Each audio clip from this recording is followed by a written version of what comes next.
Tiding टिंग tiding टिंग टेढ़ा मस्त चले। पहचाना मुझे? नहीं, एक बार धोखा खा चुका हूँ। दूसरी बार नहीं। टिडिंग टिडिंग टिडिंग टिडिंग टेढ़ा। মাসির ছেলে আর আমি আবার ঘুরতে এসে পড়েছি আমাদের খুব সুন্দর একটা জায়গা। आदिवासी। জায়গার नाम জানি না। हाँ दादा। দাদা জায়গার নাম কি দাদা? दादा। জায়গার নাম दादा। নেই, দাদা দিয়ে তো কোনো জায়গার নাম নেই। दादा। হতে পারে, মানে মাসির ছেলের মুখ দিয়ে এখনো কোনো কথা বেরোচ্ছে না, শুধু ডাডা বলা শিখেছে। दादा। দেখেছো কত সুন্দর।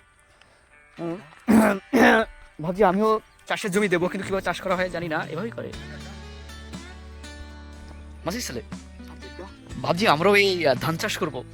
কি করে করা যাবে? কালো। কিভাবে? কালো। আরে কলো কিভাবে? মানে মাসির ছেলে বললো যে এগুলো মানে নর্মালি ধরে ধরে গেঁথে দিতে হবে, তাহলে বলে গাছ বড় হয়ে যাবে। মাসির ছেলে প্রফেশনাল ইঞ্জিনিয়ার। মাসির ছেলে সাইড দিন, ওখানে গাড়ি আসছে।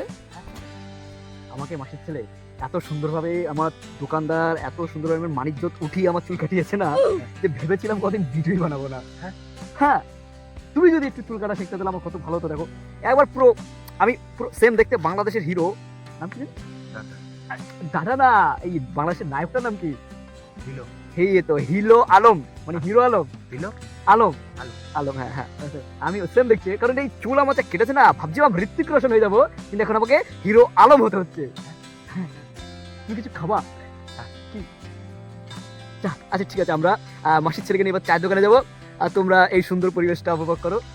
তুমি চা খাবা তো সাথে? ঠিক আছে, সাথে কিছু খাবেন? কি? বিক্ষ। আচ্ছা ঠিক আছে, এই একটু আগে তো তুমি বক খাবি। চায়ের দোকানে গিয়ে বক খাবি? ঠিক আছে, আমরা যদি চেষ্টা করবো কোনো দোকানদার যদি চায়ের সাথে বক ভেজে দিতে পারে তাহলে খাবে। আমি কিন্তু ভেজিটেরিয়ান, আমি কিন্তু বক খাই না। মাসির ছেলে বলছে খাবে, খাবি তো?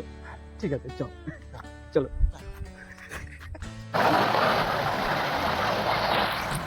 দেখো বন্ধুরা, মাসির ছেলে কথা বলতে পারে না, কিন্তু সুন্দর গাড়ি চালাতে পারে।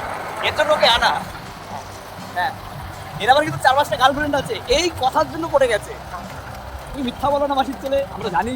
হ্যাঁ, চলো মাসির ছেলে। দেখো দিনের বেলা লাইট চালিয়ে রেখেছে তারা।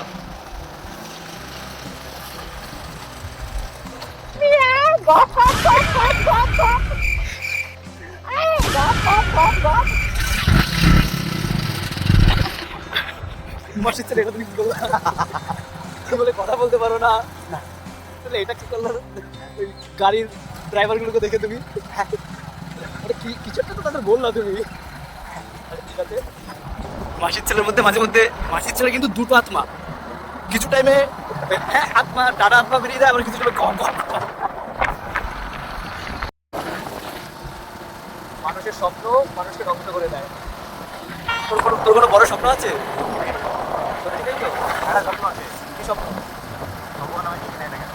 মাসির ছেলে তুই কথা বলতে পারিস না? কথা বললে কি করে? তোমরা দেখেছো মাসির ছেলেও কথা বলতে পারে। আমরা ঘুরতে বেরিয়ে বলেছি, দেখো এখানে কবরস্থান আছে, রাত্রেবেলা আমরা আসি। আমাকে চিনতে দেবো, বিদায় দিয়ে দিলাম। চা কিন্তু তোকে খাওয়াইনি, চলে যাও মাসির ছেলে। টাটা।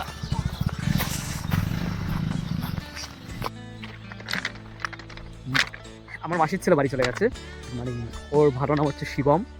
ছেলেটা এরকম না, ও মানে আমার সাথে চলতে গেলে এইভাবেই কথা বলে, ওর ভালো লাগে।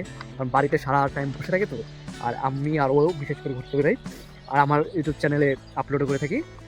তো ও বাড়ি চলে গেছে, আর আমি মানে প্রতিনিয়ত যেরকম ঘুরতে আসি এই রেল লাইন, আমি সেরকম এসেছি। কারণ রেল লাইনে ঘুরতে আমার খুব ভালো লাগে, তার জন্য এই জায়গায় প্রতিদিন আসি।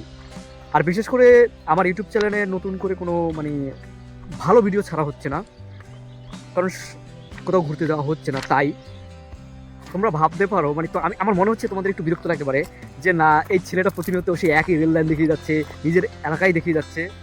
কিন্তু আমি কথা দিচ্ছি যে এরকমটা আর হবে না, কারণ আমি সামনের মাসে বিশেষ করে 15 তারিখে 15ই মার্চ মানালি যাচ্ছি। আমাদের একটা চেয়ার নিয়ে যাচ্ছে খুব অল্প পয়সায়, সে পয়সাটা বলা যাবে না। তো আমি যাচ্ছি, আমার অনেকগুলো বন্ধু যাচ্ছে, এবং সেখানে গিয়ে খুব আনন্দ করব।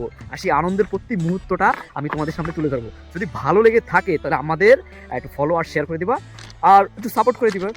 সামনের 15 তারিখে আমরা যাচ্ছি, আর এই দেখো আমাদের রেল লাইন, যেখানটা আমি প্রতিনিয়ত ঘুরতে আসি বিশেষ করে। এখানে এর থেকে ভালো জায়গার আমি কোথাও খুঁজে পাই না। এখানে আসার আরও একটা কারণ হচ্ছে গিয়ে আমার একটা ইউটিউব চ্যানেল আছে ভারুনা, সেটাতে আমি প্রতিনিয়ত ট্রেনের ভিডিও ছেড়ে থাকি। তো রেল লাইন এসে আমি সেই ট্রেনের ভিডিওগুলো তুলি এবং তার মুহূর্তগুলো আমার ইউটিউব চ্যানেলে তুলে ধরি, এর জন্য আসা, খারাপ কোনো মতলব নেই। এই যে দেখেছো ট্রেন থেকে প্রতিনিয়ত এখানে নোংরা ফেলা হয়। আমাদের ভারতীয় রেল তো খুব উন্নত, কিন্তু বিশেষ করে আমরা মানে বাঙালি আর বিহারি এরা জীবন উন্নত হতে পারবো না, কিন্তু চেষ্টা করব।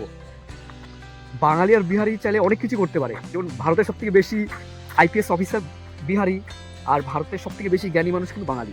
আমরা চাইলে করতে পারবো, কিন্তু আমরা সেটা চেষ্টা করি না।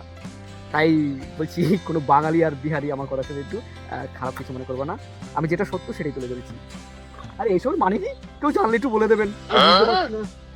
যাই হোক, কিছু একটা লেখা আছে, এর আসছে ট্রেনে ভিডিও তুলবো তার জন্য রেখে দিচ্ছি।